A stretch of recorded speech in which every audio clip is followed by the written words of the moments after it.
Këtë javë pata një vizitë të shkurtër në Abu Dhabi dhe më pas edhe në Greqi. Dy dalesa që lidhen me dy aspekte të marrëdhënies dhe të pozicionit ndërkombëtar të Shqipërisë. Në Abu Dhabi shkova për të takuar një mik shumë të çmuar dhe të sprovuar të Shqipërisë e të shqiptarëve,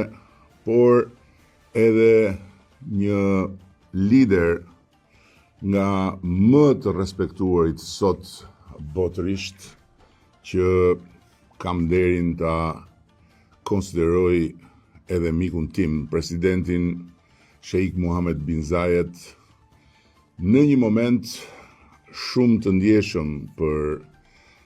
vendin e tij dhe për atë rajon të përfshirë në një konflikt si rezultat i sulmit ndaj regjimit kriminal të Teheranit. Ishte një vizitë solidariteti. Një vizitë për të konfirmuar vëllazërinë që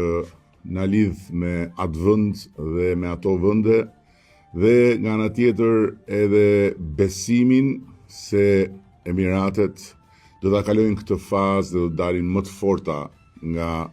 kjo sfidë e madhe. Nuk egzagjeroj asgjë kur them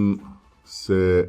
presidenti i Emiratëve Bashkuara është një mik i vyer dhe i sprovuar i Shqipërisë dhe i shqiptarëve, pasi qyshërinë e tij ai ka ardhur në Shqipëri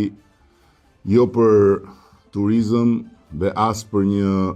takim formal, por për të udhëhequr grupin e dërguar nga IATI, i ndjeri Shehzayed, në ndihmë të atyre shqiptarëve që braktisën shtëpitë e tyre në Kosovë dhe u dyndën në Shqipëri, e qëndruan në një masë të madhe në Kukës për të ikur nga makineria vrastare e Slobodan Miloševićit. Dhe qysh atëre më pas me atë vend, me atë popull dhe me atë njeri të madh është ndërtuar një marrëdhënie që në 10 ditët e fundit ka marrë një përmas krejt tjetër. Ishte pikërisht presidenti i Emiratëve Bashkuara, Sheikhu Mohammed bin Zayed, i cili urdhëroi disbursimin e fondit më të madh të solidaritetit me Shqipërinë pas tërmetit, dhe me atë fond është ndërtuar një lagje e tërë model në Durrës,